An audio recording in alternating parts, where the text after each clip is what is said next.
Demons cannot be cured with pills. That's exactly what Father Daniel believed when he was accused of killing a young nun. So what caused the girl's death?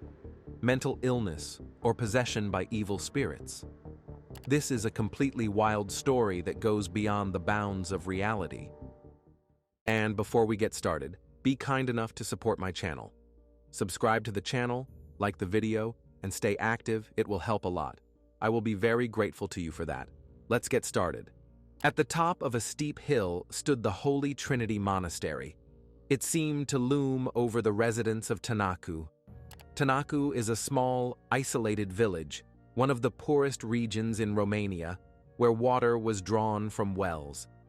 The only light illuminating the space at night came from flickering candles. Wooden crosses stood guard by every house, meant to ward off evil spirits. The village of Tanaku was a place where faith permeated every aspect of life. When it came to spiritual guidance and healing, people largely relied on the church, especially during difficult times. In April 2005, 23-year-old Maricica Irina Corichi arrived in Tanaku to visit her childhood friend, a young woman named Anel. Anel had already been a novice at the Holy Trinity Monastery for quite some time. Irina came to visit her, but ended up staying there forever, deciding to spend her remaining days on this earth in prayer. Maricica Irina Corichi was born in 1982 in Vaslui County, located in the northeastern part of Romania, near the border with Moldova. She had an older brother named Vasily. Irina's childhood was spent in a village very similar to Tanaku. From infancy, her life was filled with loneliness, neglect, and abuse. But that wasn't even the worst part. When Irina turned 2, her father took his own life. The man tightened a noose around his neck right in front of the children. So from a very young age, the girl had to witness horrifying events. One might hope that she was too little to remember or comprehend that traumatic incident. But children understand far more than adults think. The girl's mother, crushed by grief, had no idea how much her husband's action had affected their daughter. The woman never sought help from doctors, and Irina had to deal with the pain on her own. She had no one to simply talk to or cry with, as there weren't many close people around who could support her. The sudden and devastating death of her father haunted the girl for the rest of her life. After her husband's death, Irina's mother fell into a deep depression and found no better remedy than alcohol. The already difficult life of the family was worsened by the mother's alcohol addiction. It got to the point where the woman could no longer take care of her children, so Irina and her older brother were placed in one of Romania's infamous orphanages. The Romanian government, aiming to elevate the country's economy and pay off foreign debt, promoted a policy of increasing the birth rate. A larger population meant more jobs and more opportunities for trade with other countries. To boost birth rates, the sale of contraceptives was banned, and terminating a pregnancy was punishable by law. Childless citizens were taxed 30% of their income. The only women who could avoid forced childbearing were those over the age of 45 who already had at least 4 children. Motherhood became a state obligation for all women in Romania, causing many families to live in constant fear and extreme poverty. Young women, exhausted by constant childbirth, were unable to care for a large number of children. Mothers had neither the means nor the energy to care for their babies. Orphanages were constantly being filled with more and more children. At that time, Romanian orphanages were known for their inhumane conditions. They lacked even the basic staff necessary to care for so many children, so the kids were not properly looked after. Irina, like many of her peers, suffered from malnutrition, emotional neglect, and abuse. The years spent in the orphanage left an emotional scar on her soul. The overburdened staff subjected the children to all kinds of mistreatment. They were starved and beaten for the slightest offense. Humanitarian aid sent from other countries to improve the lives of these children was immediately stolen by corrupt administrators. No one knew exactly how many children passed through these horrific institutions. By 1989, there were at least 100,000 people in the orphanages. Between 1966 and 1989, more than 15,000 children died in the orphanages for various reasons, and it wasn't always due to illness. After the revolution in Romania in December 1989, journalists exposed some of the horrors taking place in those orphanages by publishing real photographs. The images were simply horrifying. There were disabled children with limbs as thin as sticks. In old, rusty cribs lay toddlers who had never learned to walk. They couldn't even lift themselves up. And in the basement were piles of corpses stacked on top of one another. These photographs shocked the entire world, including Romania itself, because everything that happened in those institutions had been carefully hidden. Despite the hardships, Irina managed to get through that difficult period in her life. She was helped greatly by a close friend from the orphanage, Anel. Irina was always searching for love and some kind of stability, so she grew close to the girl who was going through similar struggles. Their fates were, in some ways, alike. When she first entered the orphanage, Irina didn't fully understand the nightmare that surrounded her. She was often mistreated not only by the staff, but also by the other children. So as she grew older, she decided to learn how to protect herself. In the library, the girl happened to stumble upon a book called Karate Self-Study Guide and decided to learn some techniques to give herself at least some form of protection. Later, she joined a training group. Self-defense skills were essential for her survival. However, martial arts combined with psychological trauma led Irina to become an aggressor herself. Other children began to suffer from her sudden outbursts of anger, and it wasn't limited to strangers. More often, her rage was directed at those close to her, especially her best friend Anel. Irina, essentially, turned into a little monster. The girls remained close throughout their time in the orphanage, and Anel, always by Irina's side, became a living punching bag for her friend. It was on her that all the anger was unleashed. Anel became Irina's outlet for both physical and emotional release. Over time, their relationship took a truly dark turn, and their strange friendship became toxic. Irina developed a very strong attachment to Anel, which gradually transformed into romantic feelings. Irina was afraid to admit, even to herself, that she was physically attracted to the girl. At the time, non-traditional orientation was not just taboo, it was illegal. The girl's internal conflict grew stronger. Out of fear that someone might discover her true feelings, Irina became increasingly violent and once again took her anger out on her beloved friend. Irina openly showed contempt for people of different sexual orientations, just like the rest of the country. This was done, at the very least, as a means of survival. Amid the struggle with her intimate desires, Irina began to be haunted by traumatic memories of her past. She often heard the voice of her deceased father. The man had died when his daughter was just 2 years old, so it's unlikely she could actually remember what his voice sounded like. Most likely, these were auditory hallucinations. The stress and grief that had accompanied Irina from a very young age affected her psyche. These were the first symptoms of developing schizophrenia, the illness that would eventually lead Corichi to a tragic end. In 2001, at the age of 19, Irina finally left the cursed orphanage and moved to a place called Banat. Her brother Vasile was working there as a hired farm laborer. The girl also went there to find temporary housing and earn at least some money. Irina worked as a housekeeper for a family. As a result, she had her own little room and a hearty meal. She even managed to save a portion of her earnings. Overall, Irina was satisfied with the household work, so the temporary job turned into a permanent one. The young woman stayed in Banat for several years. Then she traveled to Germany a couple of times, where she worked as a nanny. She envisioned her future in that country. Irina planned to save up enough money to escape to Germany and start a new life. But throughout all those years, she never forgot her best friend, the one who had supported her and been by her side in the orphanage. After the Romanian Revolution, there was also a revival of Christian monasticism in the country.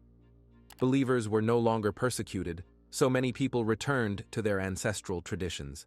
In April 2005, Irina began searching for Anel and found out that by that time she had become a nun at the Holy Trinity Monastery in Tanaku. Irina wanted to visit her friend and convince her to emigrate from Romania to Germany. The Holy Trinity Monastery in Tanaku opened in 2001. It was a new and fairly simple building with a silver roof, constructed from concrete blocks and stones. Nearby was another, more modest building where the nuns lived. At the time, there were about 30 of them. So, Irina made her way to the Holy Trinity Monastery and found Anel. The girls went for a walk around the area to talk for a while. Both were overjoyed to see each other. Irina was quick to share her far-reaching plans with her childhood best friend. She told her about life in Germany and said she had come to take her with her. To her deep regret, Anel had already found her purpose, and so she declined Irina's offer. She explained that the Holy Trinity Monastery had something they had dreamed of all their lives, a wonderful sense of community. A childhood spent in an orphanage had never given them that feeling. Now Anel had achieved her goal and wanted Irina to experience the same emotions. In truth, Irina saw that her friend was genuinely happy at the monastery, and at some point, she really did want to join her. All she had to do was demonstrate how strong her Christian beliefs were. In return, she would receive 2 free vegetarian meals a day, a bed to sleep in, and a close-knit community that could protect her, care for her, and love her with all its heart. When Irina set out for the Holy Trinity Monastery, she had no intention of staying there for long. Her goal was to take her childhood friend and leave for Germany together. But her plans changed on the very first day after arriving, and Irina voluntarily moved into the isolated hilltop monastery. The girl simply wanted to finally be happy. However, her plans were not meant to come true. From her very first days at the monastery, Irina felt a deep emotional connection with the Mother Superior, a woman named Neonila, and with Father Daniel Petru Corojanu. Both Anel and Irina had been so emotionally drained since childhood that they began calling the Mother Superior Mom and Father Daniel Dad. The girls had no idea that the young priest's past was full of secrets. The 29-year-old Father Daniel Petru Corojanu was an unorthodox and radical figure in the Romanian Orthodox Church. He enrolled at the university to study law and also played football for the school's team. Eventually, he lost interest in both sports and legal practice, but became deeply fascinated by theology and religious teachings, spending an entire year on them. When construction began on the Holy Trinity Monastery in Tanaku, the young man volunteered to help. Then, for some unknown reason, the local bishop appointed him as a clergyman at the site. Even though Daniel had no qualifications or experience and was still a student, he was entrusted with running the monastery, simply because he had helped during its construction. The young man didn't hesitate to drop out of university to focus on managing the monastery. Father Corojanu had a long red beard and piercing green eyes. This gave him an air of authority and made him seem a bit older than he really was. He had a confident way of speaking and could easily capture the attention of an audience. At the same time, Father Corojanu was definitely not an ordinary priest. He completely rejected modern science and was strongly opposed to unity and cooperation among different branches of Christianity. As a progressive member of the Romanian Orthodox Church, Father Corojanu eventually clashed with local leadership who were concerned about his untraditional style of management. They read him the church statutes aloud, which were essentially a collection of official rules and guidelines. But the young priest dismissed those rules, calling them outdated. He advocated for innovations, which sparked a storm of criticism against him. Corojanu received official written warnings to change his lifestyle in accordance with accepted clergy standards. However, nothing changed. Father Corojanu was a strong and authoritative personality who, frankly, intimidated many people. In 2001, when the monastery first opened its doors, it was home to a community of monks, but gradually all the men left. Left alone with his thoughts and plans, Corichi began accepting women who were completely devoted to him. By 2005, when Irina first met Father Corichi, he already had quite a controversial reputation. The priest was engaged in attracting cult-like followers in the form of women from nearby villages. Rumors began spreading throughout the region that true absolution of sins could be found at the Holy Trinity Monastery. The members of the community themselves claimed they had been healed of all kinds of illnesses, evil, and curses. Father Corichi liked these rumors. To him, they were a kind of advertisement. The Holy Father became deeply involved in religious rituals, particularly exorcism, and wanted his fame to spread throughout Romania. Exorcism is the procedure of casting out demons or evil spirits from a person, known in many religions since ancient times. The ritual usually began with prayers and commands for the spirit to leave the body. Holy symbols such as the cross and holy water were often used. According to Christian teaching, dark entities could possess a person. This was called demonic possession. The possessed individual would behave inappropriately and provocatively under the influence of the invading spirits. In response to the exorcism ritual, the demon inside the person would trigger a strong physical reaction. The person possessed by evil would start levitating off the bed, shaking, cursing obscenely, and frightening those around them. But the priest was to continue the ritual until the demons retreated, the afflicted person calmed down, and peace was restored. The exorcism rite was intense and frightening. It was typically considered a last resort when all else had failed. The Romanian Orthodox Church had only basic knowledge of exorcism. In most cases, the ritual involved a stream of prayers and spiritual texts. Since there were no established rules for how to perform this rite, priests like Corichi began to invent more elaborate rituals to expel unclean spirits. This was most commonly practiced in superstitious rural areas like Tanaku. People there believed the church to be the only reliable source of healing. Instead of going to a hospital, they turned to religious figures, trusting priests more than doctors. Father Daniel Corichi read extensively about exorcism. His favorite reading was a pamphlet called The Power of Holy Anointing, which spoke of how witchcraft and devil worship were on the rise, and more people were becoming possessed by demons. It stated that only saints could easily cast out demons because their faith was strong and they were filled with the grace of the Holy Spirit. Father Corichi devoted himself to prayer and fasting, believing that he would soon become one of those saints mentioned in the book and be able to cast out the devil. The isolated monastery was fertile ground for his growing influence and control over the novices. In fact, the priest had a dream of becoming the most famous exorcist in Romania. Daniel wanted people afflicted with possession to be brought to him, and soon his dream came true, but in the most horrific and twisted way imaginable. On April 9, 2005, shortly after Irina entered the monastery, her behavior began to change. One day, as she was leaving a church service, Irina collapsed to the ground and started rolling around. She suffered a severe nervous breakdown. She grabbed stones from the ground and began hitting herself in the head with them. The monks gathered around the woman and prayed to God for her salvation. But Irina wouldn't stop and couldn't calm down. Eventually, they restrained her so that she couldn't harm herself or those around her. She was then placed in a car and taken to the hospital. When doctors noticed she had a fever, they sent Irina directly to the intensive care unit. Later, she was transferred to the psychiatric ward of the hospital, where a psychiatrist diagnosed her with a schizophrenic episode. Schizophrenia is a very serious mental disorder that affects how a person thinks, feels, and behaves. That is, their cognition and actions. People with schizophrenia may hear voices that aren't really there, suffer from delusions, experience memory and speech difficulties, and behave sluggishly. During periods of exacerbation, a person with this illness may harm themselves or others. Some individuals are born with a genetic predisposition to this mental illness.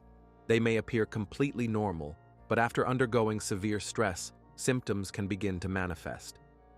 Irina's father had mental health issues during his lifetime, so she may have inherited a vulnerability to developing psychiatric problems.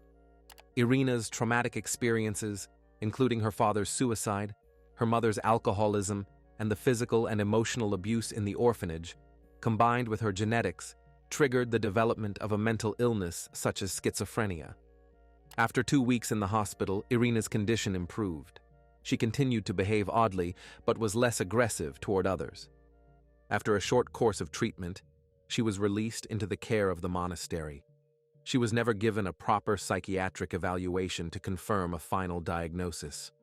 A nurse from the psychiatric ward told the nuns picking up Irina that the girl was most likely possessed by evil spirits, and therefore traditional treatments would not help her. But that one comment from the medical worker was enough to plant the idea in the mind of the Mother Superior that a demon had truly entered Irina. Of course, it was unprofessional for the nurse to make such assumptions, but the people in Tanaku were very superstitious. Upon discharge from the hospital, Irina was prescribed neuroleptics, medications that suppress emotional states and can eliminate delusions, hallucinations, and other symptoms of psychosis. These drugs are suitable for patients in the early stages of the illness, but Irina's condition had already been progressing for quite some time. The entire discharge process seemed rushed. The nuns later said they never received any discharge papers, and the doctors never explained Irina's diagnosis to them. As a result, Irina returned to the monastery, and for a time, her condition seemed to stabilize. The Mother Superior and other sisters helped the girl strive towards spiritual enlightenment. They advised her to fast, focus on prayer, and go to confession to cleanse her soul and begin a new chapter in life, leaving all her sins behind. About a month after Irina was discharged from the hospital, she took communion and officially became a nun. Her mental state, aside from a few minor oddities in behavior, could be considered relatively normal, but over time, her condition began to deteriorate. A few weeks after her first communion, strange and unexplainable things started happening again. She would suddenly burst into uncontrollable laughter during church services, periodically suffered from fits of rage, sometimes harming herself and others, and spoke in incomprehensible phrases. Her behavior frightened many of the nuns. The deeply religious and superstitious women of the Holy Trinity Monastery believed that Irina was possessed by demonic forces. Mental illnesses, especially schizophrenia, were poorly understood, particularly in poor and highly religious rural regions of Romania. Meanwhile, Irina's condition was getting worse. One night, she set fire to her room and then, without telling anyone, traveled to her brother in Banat. She had left all her savings in the rented room, money that she had intended to use for her move to Germany, hoping it would be safe there. Over several years of work, Irina had managed to save about 4,500 euros and now wanted to retrieve her money, but not to finally emigrate to Germany. Irina planned to donate the savings to the Holy Trinity Monastery in Tanaku. It turned out that the people Irina had worked for over the years had robbed her, leaving her with only 500 euros. What's more, other women were already living in her old room. This completely broke Irina's heart and became yet another major disappointment in her life. She had always trusted that family like her own, considered them close, while to them, she was probably nothing more than a hired worker. Once again, Irina felt utterly alone and could no longer cope with that level of betrayal. The realization plunged her into a deep darkness. As a result, her outbursts of aggression returned. Irina completely lost touch with reality. In schizophrenia, any stress or disruption to one's routine can worsen symptoms or trigger a full-blown episode, and it seemed that's exactly what happened to Irina. On June 9, 2005, when she returned to the monastery, things got even worse. Just a moment earlier, Irina had been in a good mood, smiling. Then her eyes would suddenly widen, her entire body would tense up, as if a black mist had entered her mind and forced her to transform into a vicious monster. What followed were sudden, unprovoked fits of rage. Irina began talking to herself, mumbling strange things no one could understand, and lunging at those around her. The monks didn't do everything possible to stop the episode. They read prayers, washed Irina with holy water, and performed purification rituals. But nothing helped. The girl was getting worse and worse. She refused to eat or drink, and she had almost completely stopped sleeping. To prevent Irina from hurting herself, the nuns had to tie her to the bed using towels. Father Daniel Corichi, the head priest of the Holy Trinity Monastery, was convinced that the nuns' behavior was caused by demonic possession. He never associated Irina's suffering with her mental illness. The priest firmly and sincerely believed that what she needed was not medical treatment, but an exorcism ritual to save her soul. Later, he would explain his actions by saying that Satan couldn't be cast out with pills. By the time Irina's schizophrenia symptoms had worsened, Father Corichi had already performed similar demon-expelling rituals on other nuns. In doing so, he was strengthening his reputation in the region as a spiritual healer. On June 12, 2005, Father Corichi and 4 nuns, Odina, Elena, Simona, and the Mother Superior, decided to perform an exorcism on Irina. They tied her to a wooden cross in the monastery church and began the ritual. While the priest conducted the exorcism, the sisters prayed and sprinkled the girl's body with holy water. The entire time, Irina kept cursing. The nuns had to shove a towel into her mouth to stop the stream of incomprehensible mumbling, which they believed was equivalent to blasphemous words against God and the Holy Father. All 5 participants believed they were saving Irina from possession, but in reality, they were simply torturing her. The girl was kept tied to the cross for 70 hours, almost 3 full days, completely deprived of food and water. The only thing she received was sprinklings of holy water. Irina was forced to remain in one position, with no ability to control her body. She was clearly suffering, but instead of helping her, the priest and the nuns only intensified her pain. They truly believed it was their duty to save Irina's soul at any cost. On the morning of June 15th, a church service was scheduled, one that usually attracted many villagers. Father Daniel understood they needed to do something about Irina, who was still tied to the cross in the middle of the church. So, at last, they removed her and carried her into the nuns' quarters. Despite being emaciated, dehydrated, and extremely hungry, at that moment, Irina seemed to be doing better. She was much calmer, stopped mumbling, and no longer attempted to harm anyone. One of the nuns offered Irina some bread and tea, and she even smiled for the first time in a long while. Father Corichi was pleased, believing the goal had been achieved, until the story of the exorcism took a tragic turn. After eating a little, Irina fell into a quiet, deep sleep. The Mother Superior noticed that the girl's breathing was irregular, so she tried to wake her, but Irina didn't respond. Neonila checked her pulse. It was very weak. The Mother Superior panicked and sent for an ambulance. Paramedics arrived at the monastery around noon. On the way to the hospital, Irina's pulse could no longer be felt. The medic administered several adrenaline injections, hoping to restart her heart, but by the time the ambulance reached the hospital, it was already too late. Maricica Irina Corichi died at the age of 23. The nuns claimed Irina had been alive when she was loaded into the ambulance and blamed her death on the emergency workers, including the medic who administered the adrenaline. According to the sisters, the girl had died from an overdose of the medication. However, the on-duty physician who declared Irina dead upon arrival at the hospital stated that she had died much earlier than the nuns claimed. The doctor believed Irina had been dead for at least 24 hours. The cause of death was hypovolemic shock, a pathological condition caused by a rapid decrease in circulating blood volume.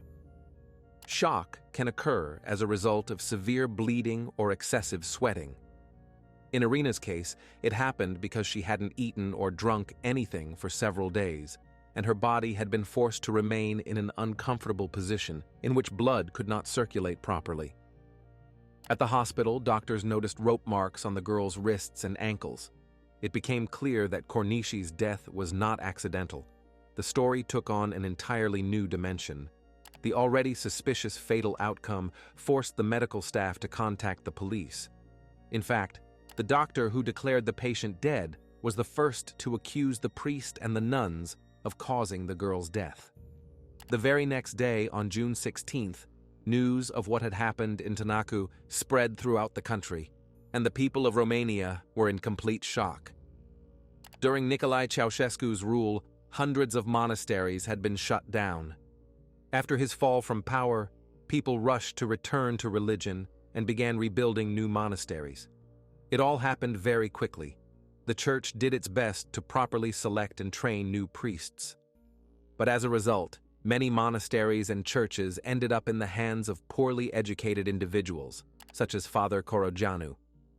Due to a general mistrust in the government, people turned once again to religion. Churches and Orthodox monasteries became centers of spiritual support, especially in impoverished regions, and all that trust was shattered by the shocking exorcism case in Tanaku. The girl's funeral took place on June 20th in Barlad, the city where she grew up and where her orphanage was located. Of course, it's unlikely that the girl ever dreamed of returning to that place, but it was there that her painful journey on this earth came to an end, and she finally found peace. 7 days after the tragic death of Irina Corichi, on June 22nd, Father Corici and the 4 nuns who had participated in the exorcism were arrested. Police interrogated them for about 11 hours before charging them with aggravated murder. What happened to Irina was a highly controversial case because many people saw it as violence, but many others believed that Father Corici and the nuns were simply doing what they thought was best for the sister. They were trying to help her save her soul from demons. However, the girl's dead body was undeniable proof of deliberate physical abuse. Bruises and cuts on her skin showed that she had been forcibly restrained for 3 days. No good intentions can justify causing serious harm to another person. In this case, the law works differently.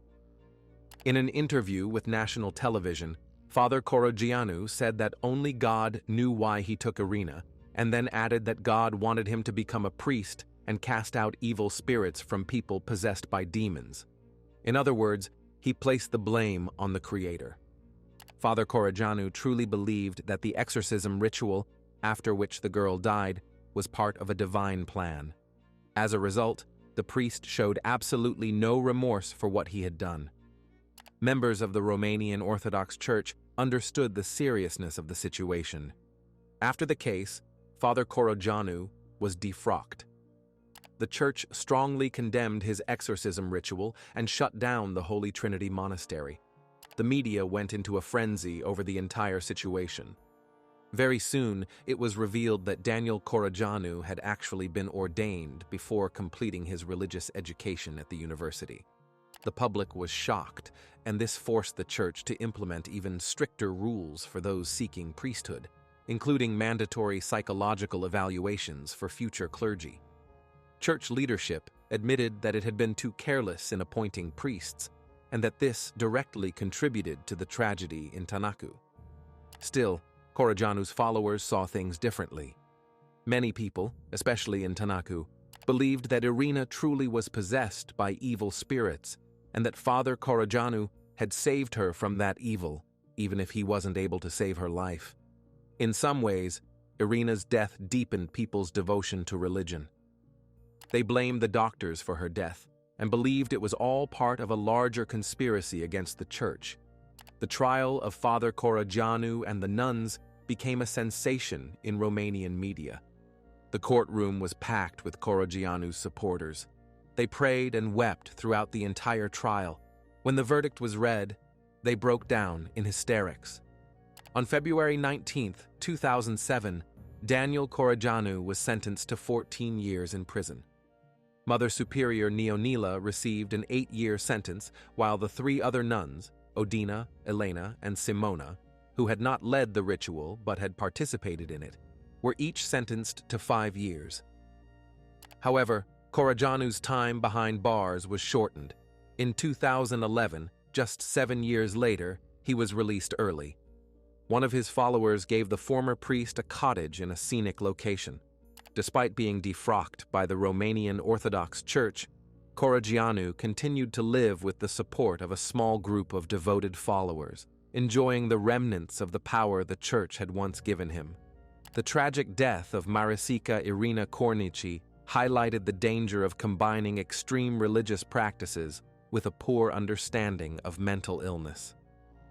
If you have finished watching, you are a real fan of true crime. Subscribe to the channel, turn on the bell notifications, and put the like. See you in the next video.